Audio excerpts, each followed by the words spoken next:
देहरादून में जनसुनवाई कार्यक्रम का हुआ आयोजन। कैबिनेट मंत्री गणेश जोशी ने सुनी समस्याएं। कई क्षेत्रों से आए फरियादियों की सुनी समस्याएं। प्रेस क्लब में पत्रकार वार्ता का आयोजन। लोक गायक प्रीतम भरद्वाज ने की अध्यक्षता। अंतर्राष्ट्रीय दौरों को लेकर साझा की जानकारी। पर्वतीय क्षेत्रों में क्रिसमस और न्यू ईयर को लेकर क्रेज। भारी संख्या में उत्तराखंड पहुंचते हैं देश विदेश से सैलानी। तैयारी में जुटा पुलिस प्रशासन। देहरादून में नियमितीकरण की मांग को लेकर आवाज बुलंद। उत्तराखंड परिवहन निगम के कर्मचारियों की बैठक। अपने भविष्य को लेकर चिंतित दिखे कर्मचारी। और मसूरी में लगातार बढ़ रही चोरी की घटना। शहर में लगातार बढ़ रहा नशे का कारोबार। पुलिस की कार्य प्रणाली पर उठ रहे प्रश्न चिन्ह। नमस्कार, स्वागत है आपका। मैं हूं आपके साथ सपना दीपक मद्देशिया। बुलेटिन का आगाज करेंगे। मुख्यमंत्री पुष्कर सिंह धामी की अध्यक्षता में सचिवालय में बैठक हुई। वित्तीय वर्ष 2025-26 की राजस्व प्राप्ति की स्थिति की समीक्षा की गई।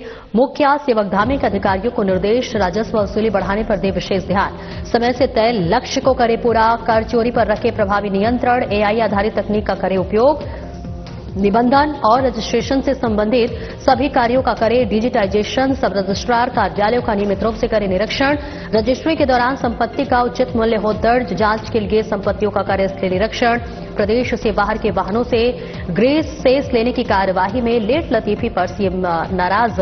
बाहर के वाहनों से ग्रीन सेस की वसूली करे शुरू। पर्यावरण संरक्षण का रखे ध्यान। राज्य के हित में वन संपदा का करे सही उपयोग। तराई क्षेत्रों में कॉमर्शियल प्लांटेशन और जड़ी बूटियों के क्षेत्र में बनाए ठोस योजना। राज्य के समग्र विकास के लिए राजस्व में बढ़ोतरी करना सरकार की सर्वोच्च प्राथमिकता। सीएम धामी ने कहा। तो वही पीएम मोदी के इस दशक को उत्तराखंड का दशक बनाने के संकल्प को कर रहे साकार। संसाधन वृद्धि को मिशन मोड में किया जा रहा लागू। विशेष श्रेणी के राज्यों में उत्तराखंड को मिला शीर्ष स्थान। राज्य सरकार दीर्घकालिक आर्थिक सुदृढ़ता के लिए पूंजीगत निवेश पर दे रही विशेष बल। पूंजीगत व्यय में 34% की हुई वृद्धि। राज्य में इंफ्रास्ट्रक्चर विकास को मिलेगी नई गति। स्थायी परिसंपत्तियों का होगा निर्माण। वित्तीय प्रबंधन को बनाए आधुनिक और उत्तरदायी। नीति सुधार, नवाचार और नई तकनीकों पर ध्यान दिया जाना जरूरी। पारदर्शिता, जवाबदेह और जनहित में ठोस परिणाम देने वाला प्रशासन हमारा उद्देश्य।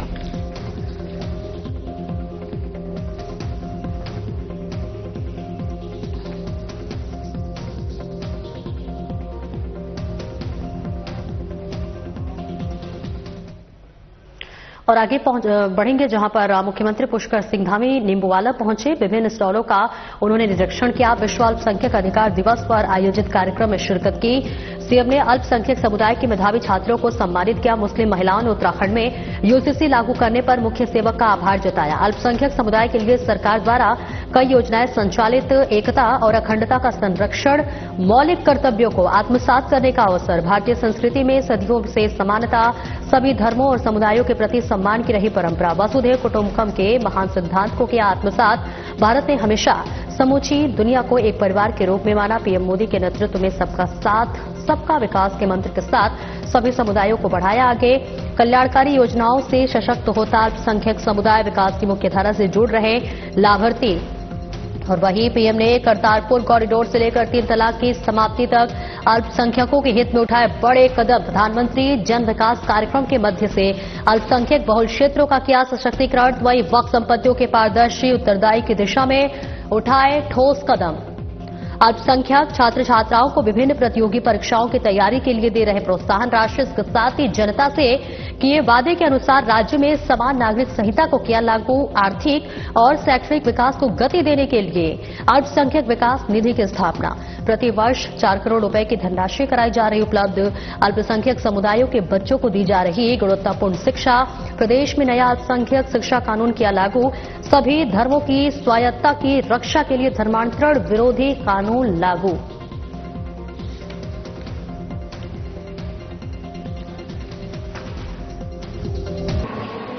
बल्कि भारत की एकता, अखंडता के संरक्षण हेतु हमारे जो उन मौलिक अधिकारों का स्मरण करने का भी अवसर है। भाइयों बहनों, संयुक्त राष्ट्र संघ ने अल्पसंख्यक समुदाय के हितों की रक्षा के लिए सभी के लिए समान अवसर सुनिश्चित करने के लिए 18 दिसंबर को विश्व अल्पसंख्यक अधिकार दिवस मनाने का निर्णय लिया और भारतीय संस्कृति में सदियों से समानता, सहिष्णुता, सभी धर्मों और समुदायों के प्रति सम्मान की, सहयोग की एक परंपरा रही है। और हमारे वेदों में भी कहा गया है, जन्म निवृत्ति बहुधा विवाह नाना धर्माणाम पृथ्वी यथोकसम, अर्थात ये मातृभूमि विभिन्न भाषाओं को बोलने वाले, अलग अलग विचार रखने वाले लोगों को भी एक समान धारण, घर के समान धारण करती है। भारतवर्ष में अनेक संस्कृतियों, परंपराओं, भाषाओं और खान पान, इन सब विविधताओं के बावजूद भी एकता की भावना निहित रही है। विविधता में एकता ये हमारे देश का मंत्र रहा है। हमारा देश संपूर्ण विश्व में सांस्कृतिक रूप से सहिष्णुता और सामाजिक समरसता का अद्वितीय उदाहरण माना गया है। पूरी दुनिया का हमारा ही एक ऐसा देश है जहां भिन्न भिन्न संस्कृति के लोग, भिन्न भिन्न पंथों को मानने वाले समुदाय। और आगे बढ़ेंगे। बीजेपी प्रदेश अध्यक्ष महेंद्र भट्ट पहुंचे राष्ट्रीय मुख्यालय बीजेपी, जहां बीजेपी के राष्ट्रीय कार्यकारी अध्यक्ष नितिन नवीन से मुलाकात की। संगठनात्मक समन्वय और आगामी रणनीतियों पर चर्चा हुई। सांसद नरेश बंसल और कल्पना सैनी सहित उत्तराखंड के तमाम वरिष्ठ नेता रहे मौजूद।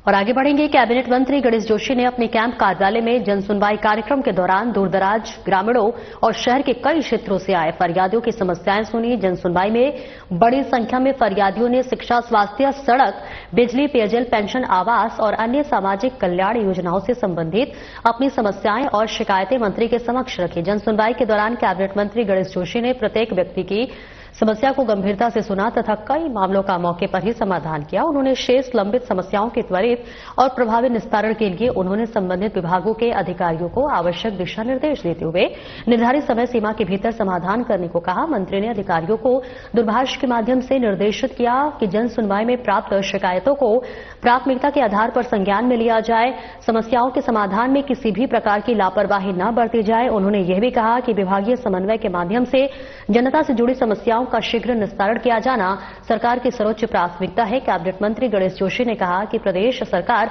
सीएम धामी के नेतृत्व में जनहित को सर्वोपरि रखते हुए कार्य कर रही है। जनसुनवाई जैसे कार्यक्रम जनता और सरकार के बीच सेतु का कार्य करते हैं, जिससे आमजन की समस्याएं सीधे सरकार तक पहुंचती हैं और उनका त्वरित समाधान संभव हो पाता है।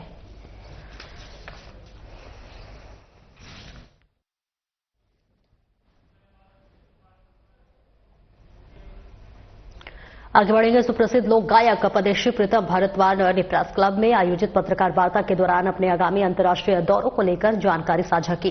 प्रीतम भारद्वाज ने बताया कि 24 दिसंबर को नॉर्वे की राजधानी ओस्लो में भव्य सांस्कृतिक कार्यक्रम होगा। आयोजित कार्यक्रम उत्तराखंड ग्रुप ऑफ नॉर्वे में विशेष सहयोग से होगा आयोजित। वहीं स्विट्जरलैंड के ज्यूरिख में भी सांस्कृतिक कार्यक्रमों की प्रस्तुति दी जाएगी। यह आयोजन उत्तराखंड एसोसिएशन ऑफ स्विट्जरलैंड के तत्वाधान में संपन्न होगा।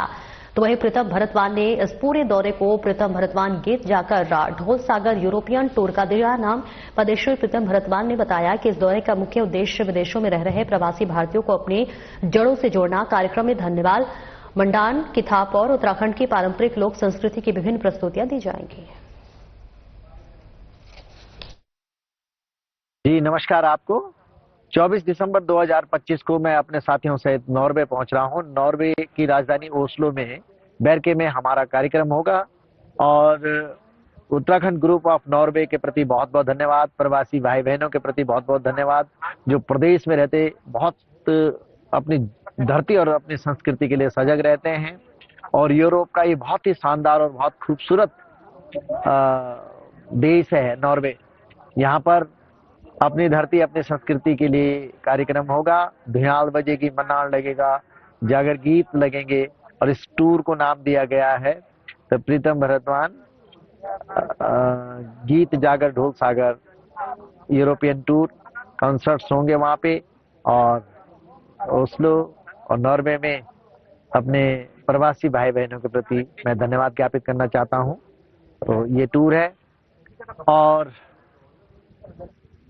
28 दिसंबर 2025 को स्विट्जरलैंड के ज्यूरिख में हमारा कार्यक्रम होना है। उत्तराखंड एसोसिएशन ऑफ स्विट्जरलैंड में ये कार्यक्रम होना है। नौबत, भुयाल, मन्नान और अपने जागर गीतों से हम वहाँ पर प्रस्तुति देंगे। स्विट्जरलैंड में प्रवासी भाई बहनों के प्रति बहुत बहुत धन्यवाद देना चाहता हूँ। और उसके बाद अन्य डेस्टिनेशंस पर भी हमारे कार्यक्रम होंगे। जर्मनी में भी कार्यक्रम होगा, और मैं बहुत हृदय की गहराइयों से अपने प्रवासी भाई बहनों के प्रति धन्यवाद ज्ञापित करना चाहता हूँ। इसी हेतु आज आप लोगों को बुलाया। ये तो हमारे उत्तराखंड एसोसिएशन ऑफ स्विट्जरलैंड की तरफ से कार्यक्रम हुआ, और नॉर्वे में वहाँ जो उत्तराखंड ग्रुप ऑफ नॉर्वे उनकी तरफ से है। तो मेरी बहुत बहुत शुभकामनाएं और धन्यवाद। उत्तराखंड के पर्वतीय इलाकों में क्रिसमस और न्यू ईयर मनाने का सबसे अलग क्रेज रहा है, और ऐसे में यही वजह है कि बड़ी संख्या में देश विदेश से सैलानी क्रिसमस और न्यू ईयर मनाने के लिए उत्तराखंड पहुंचते हैं। ऐसे में भारी संख्या में पर्यटकों के आने की संभावना को देखते हुए पुलिस प्रशासन और जिला प्रशासन तैयारियां कर रहा है, और इस बार शराब पीकर गाड़ी चलाने वालों पर भी पूरी पैनी नजर रखी जाएगी। एसपी ट्रैफिक लोकजीत सिंह ने कहा कि ड्रिंक एंड ड्राइव पर लगातार काम चल रहा है। थाना पुलिस और ट्रैफिक पुलिस अपने स्तर पर अभियान चला रहे हैं, जिसमें कार्यवाही भी हो रही है नए साल से पहले, क्योंकि बड़ी संख्या में लोग यहां आते हैं। ऐसे में नशे की प्रवृत्ति और ना बढ़े और दुर्घटनाओं से बचा जा सके, इसके लिए हम अतिरिक्त चेकिंग टीम लगाएंगे। देखिए, ड्रिंक एंड ड्राइव पे हमारा लगातार काम चल रहा है। थाना पुलिस और ट्रैफिक पुलिस दोनों अलग अलग लेवल पर अपनी चेकिंग अभियान पर डे हम चलाते हैं, और उसमें लगातार कार्रवाई हो रही है। और ये जो आने वाला सीजन है, इसमें इसकी अल्कोहल की प्रवृत्ति और ज्यादा ना बढ़े सड़कों पर, और कोई एक्सीडेंट्स का संभावना ना हो, इसको लेके हम अतिरिक्त चेकिंग टीम इस बार लगाएंगे। उत्तराखंड परिवहन निगम में कार्यरत संविदा और विशेष श्रेणी कर्मचारियों ने अपनी नियमितीकरण की मांग को फिर से उठाया है। इस संबंध में ऋषिकेश, हरिद्वार, रुड़की और आसपास के डिपो में कार्यरत कर्मचारियों ने एक बैठक की, जिसमें अपनी मांगों के संबंध में कर्मचारियों ने चर्चा की और सरकार से अपने भविष्य को संरक्षित करने के लिए नियमित करने की मांग को दोहराया। बैठक में प्रांतीय महामंत्री अशोक चौधरी और ऋषिकेश डिपो के शाखा मंत्री संदीप कश्यप ने बताया कि सरकार ने संविदा पर रखे गए तमाम कर्मचारियों को नियमित करने का काम शुरू किया है। इसके लिए वर्ष 2018 को कट ऑफ ईयर के रूप में निश्चित किया गया है। वर्ष 2018 तक 10 साल की नौकरी करने वाले संविदा कर्मचारी को सरकार नियमित करने की कार्रवाई में जुटी है, लेकिन उत्तराखंड परिवहन विभाग निगम यह कट ऑफ ईयर 2018 की जगह 2025 करने की मांग करता है, जिससे ज्यादा से ज्यादा कर्मचारियों को सरकार से इस नियमितीकरण का लाभ मिल सके। मांग पूरी नहीं होने पर कर्मचारियों ने अपनी अग्रिम रणनीति बनाकर चरणबद्ध तरीके से आवाज बुलंद करने का फैसला भी लिया है।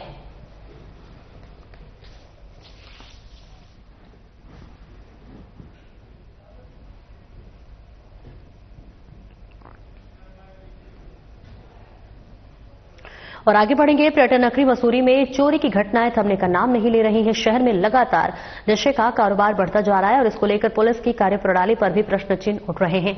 अपने नशे की लत को पूरा करने के लिए चोरी का सहारा ले रहे युवाओं पर पुलिस का अंकुश नजर नहीं आ रहा है। बीती रात नगर पालिका क्षेत्र बेकरी हिल में अज्ञात चोरों ने एक स्कूटी चोरी कर ली और वहीं पास खड़ी एक कार को भी क्षतिग्रस्त कर दिया। घटना के बाद आसपास के निवासियों में रोष देखने को मिला और उन्होंने क्षेत्र में सक्रिय चोर गिरोह होने की आशंका जताई। स्थानीय लोगों ने प्रशासन से सख्त कार्रवाई की मांग करते हुए सुरक्षा व्यवस्था मजबूत करने की अपील की है। सूचना मिलने पर मौके पर नगर पालिका सभासद अमित भट्ट भी पहुंचे और घटनास्थल का निरीक्षण किया। उन्होंने जल्द से जल्द क्षेत्र में सीसीटीवी कैमरे और स्ट्रीट लाइट लगाने का आश्वासन दिया ताकि रात के समय हो रही चोरी की घटनाओं पर रोक लगाई जा सके। स्थानीय निवासी अर्जुन ने बताया कि ये है अपनी स्कूटी खड़ी करने पर चले गए थे, सुबह आए तो वहां से स्कूटी गायब थी, साथ ही पास में खड़ी एक गाड़ी के शीशे भी टूटे थे। वहीं क्षेत्रीय सभासद अमित भट्ट ने कहा कि सभी स्थानों पर सीसीटीवी कैमरे लगाने की प्रक्रिया शुरू की गई है और जल्द ही शरारती तत्वों को पकड़ लिया जाएगा। उन्होंने पुलिस से गश्त बढ़ाने की मांग भी की है। 8 बजे के टाइम पता चला, मैं ड्यूटी जाता हूँ, जैसे कि 8 बजे देखा मैंने आके तो यहाँ पे स्कूटी मेरी नहीं थी। सुबह मैं आया मेरी गाड़ी में भी तेल कम था, तेल भराने के लिए मैंने घर से भी पैसे लेके आया था, मैं तेल भराऊंगा। आके देखा तो मेरी स्कूटी यहाँ पे नहीं। मैंने पार्किंग में इधर उधर नजर मारी तो एक गाड़ी का शीशा भी फोड़ रखा है, जिसमें कि पूरी वारदात करने की कोशिश की, डैग डूग निकालने की कोशिश करी गई। और इस स्कूटी की मेरी चोरी हुई थी, इसमें जो है ये 3 चाबी थी, मेरी 4 व्हीलर की भी, एक दूसरी 2 व्हीलर खड़ी हुई मेरी खराब है वो, इसकी भी चाबी इसी में थी। वो सारी चीजें बोलो, और ये मुझे मिली किंग पे पेट्रोल पंप के पास। इसकी सारी वो तोड़ रखी, लाइट तोड़ रखी है, इसकी नंबर प्लेटें तोड़ रखी है, चाबी है गोल है इसमें से। कुछ चोर बोल सकते हैं या कोई शरारती तत्व बोल सकते हैं या कोई नशे में चूर लोग बोल सकते हैं, जिन्होंने हमारे 2 स्कूटियां यहाँ पर जो लोकल हैं, अपना अर्जुन भाई है उनकी स्कूटी और अपना यहाँ पर दूसरा भाई है, 2 स्कूटियों को यहाँ से चोरी कर दिया। और यहाँ आशीष है हमारा इलाहाबाद बैंक में है, अपना लोकल स्थानीय लड़का है, उसकी गाड़ी का शीशा ईंट से तोड़ के उसका अंदर का सामान डैक हो गया, स्पीकर हो गया, इनको निकालने का प्रयास किया पर वो सक्सेस नहीं हो पाए, मगर गाड़ी को भारी नुकसान हुआ जिसमें उनके शीशे टूटे, अंदर से भी वो डैमेज हो रखी है।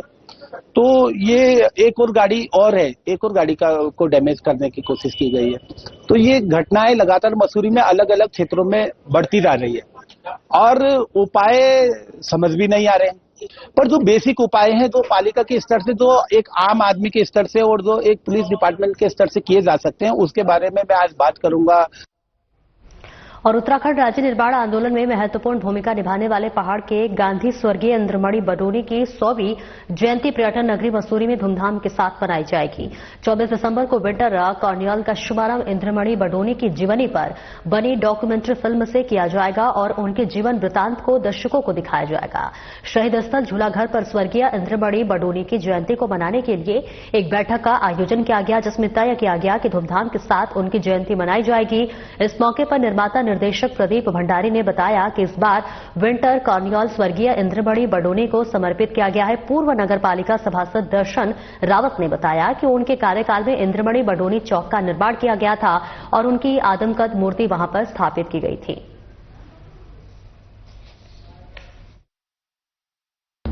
हर स्कूल में, हर शहर में इनके जयंती पे बहुत अच्छा प्रोग्राम सभी जगह हो रहा है और मैं मानता हूं कि ये होना भी चाहिए, क्योंकि आने वाली पीढ़ी को पता लगना चाहिए कि हमारे जो पहाड़ के गांधी बोले जाते थे इंद्रमणि बडोनी जी, इन्होंने उत्तराखंड बनाने में अपना क्या योगदान दिया, उसका हमें आने वाली पीढ़ी को पता लगना चाहिए।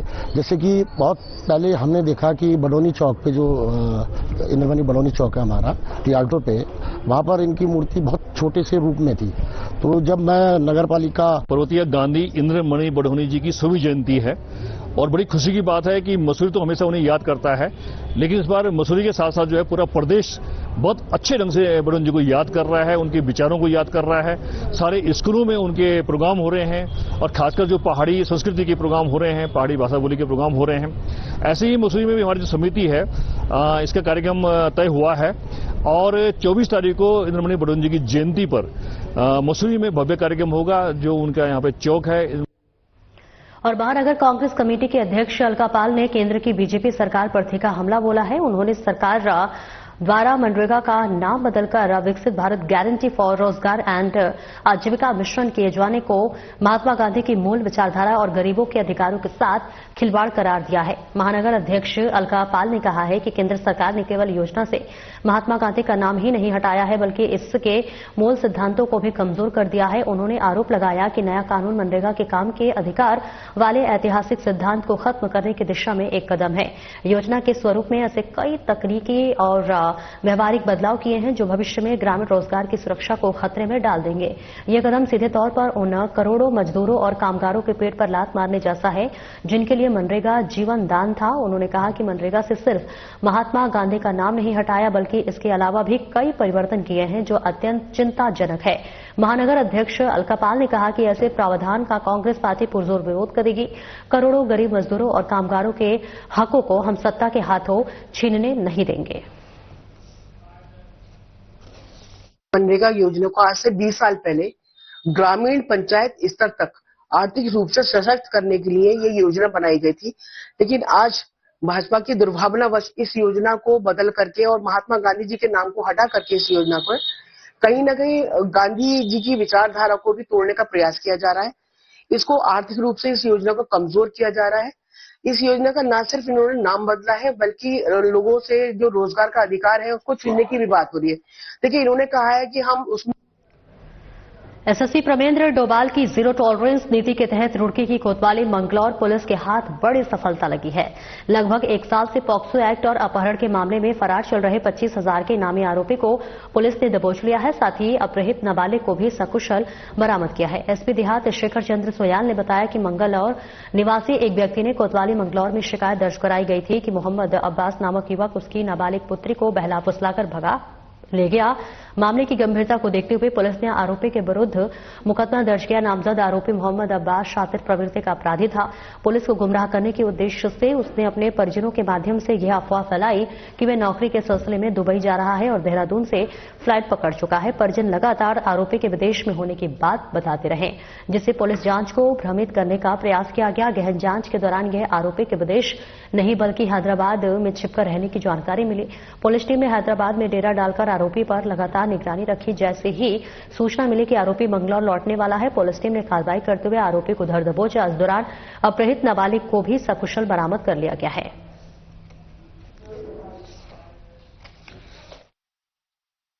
सवा साल पहले 2024 में एक मुकदमा दर्ज हुआ था पोक्सो सेक्शन में और अपहरण में, जिसमें एक 14.5 साल की अपहृता को एक बंदा जो परिजनों ने बताया कि ये व्यक्ति उसको भगा के ले गया है, अपहरण करके ले गया है। तो चूंकि पिछले 1 साल से लगातार उसके बारे में कार्रवाई चल रही थी, न अपहृता का पता लग पा रहा था न अपहरण करने वाले का, तो कई बार इसमें टीमें बनी। जब सुरागोशी पतारेसी के आधार पर हमें कुछ इनपुट मिले, हमारी टीमों ने पकड़ बनानी चाहिए और इस दौरान वो जो अभियुक्त है उस पे 25,000 का इनाम भी घोषित हो गया था। तो कल हमारी जो मंगलौर पुलिस है, जिसको हमारे कोतवाल साहब खुद लीड कर रहे थे टीम को, उनके एसएसआई और महिला दरोगा, तो फाइनली वो अपहृता उस अपहरण करने वाले व्यक्ति जिसका नाम अब्बास है उसके साथ रिकवर हुई है और आज हम उसको जुडिशियल रिमांड में कोर्ट में पेश करेंगे। वो बच्ची जो थी वो दबाव में थी और उसी के साथ थी और शायद ये भी इनपुट मिला है कि शायद उसने जबरन उसके साथ शादी भी कर दी है। बाकी ये सब विवेचना का पार्ट है, लेकिन आज उसको हम कोर्ट में पेश करेंगे। जन जन की सरकार जन जन के द्वार कार्यक्रम के अंतर्गत प्रशासन गांव की ओर अभियान का शुभारंभ हो गया है और इस अभियान के तहत विकासखंड यमकेश्वर के न्याय पंचायत किमसार की गंगा भोगपुर में बहुउद्देशीय शिविर आयोजित किया गया। शिविर में विधायक रेणु बिस्ट मुख्य अतिथि के रूप में शामिल हुई। प्रभारी जिलाधिकारी गिरीश गुणवंत की अध्यक्षता में आयोजित शिविर में 23 विभागों ने स्टॉल लगाकर ग्रामीणों को सरकार की विभिन्न योजनाओं की जानकारी दी। इस दौरान ग्रामीणों द्वारा 68 शिकायतें दर्ज कराई गई, जिनमें से अधिकांश शिकायतों का मौके पर ही निस्तारण किया गया, जबकि शेष शिकायतों के निस्तारण को संबंधित विभागीय अधिकारियों को प्राथमिकता के आधार पर कार्रवाई करने के निर्देश दिए। प्रभारी जिलाधिकारी गुणवंत ने संबंधित अधिकारियों को निर्देशित किया कि दर्ज सभी शिकायतों का त्वरित निस्तारण सुनिश्चित किया जाए। उन्होंने बताया कि मुख्यमंत्री धामी के निर्देशानुसार जनपद के 15 विकास खंडों की 115 न्याय पंचायतों में 18 मार्च 2026 तक जन जन की सरकार जन जन के द्वार कार्यक्रम का आयोजन किया जाएगा। इसके लिए जिला प्रशासन द्वारा रोस्टर तैयार कर लिया गया है, जिसके तहत जनपद में चरणबद्ध रूप से बहुउद्देशीय शिविर आयोजित किए जाएंगे। कार्यक्रम के सफल क्रियान्वयन के लिए नोडल अधिकारियों की नियुक्ति भी की जा चुकी है।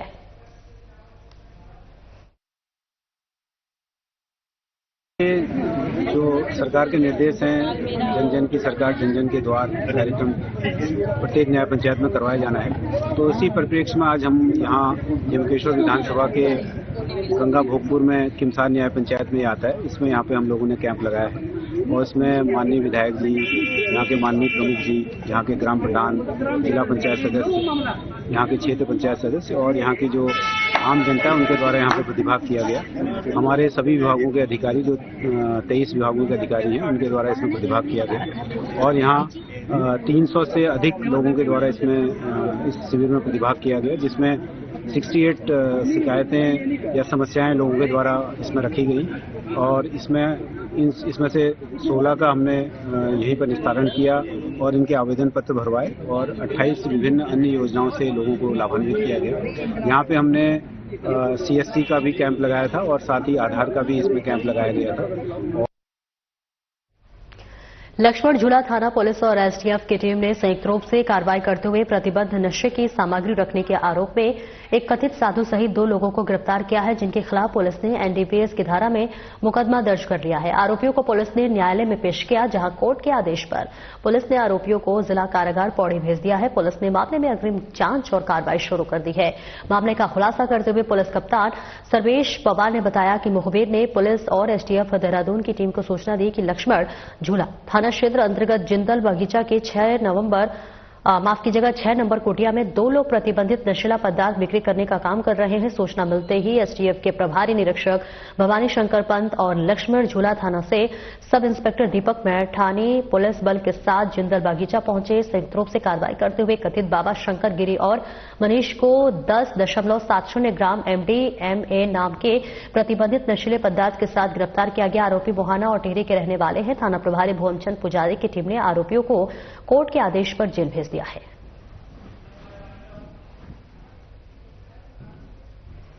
फिलहाल इस बुलेटिन में इतना ही। नमस्कार।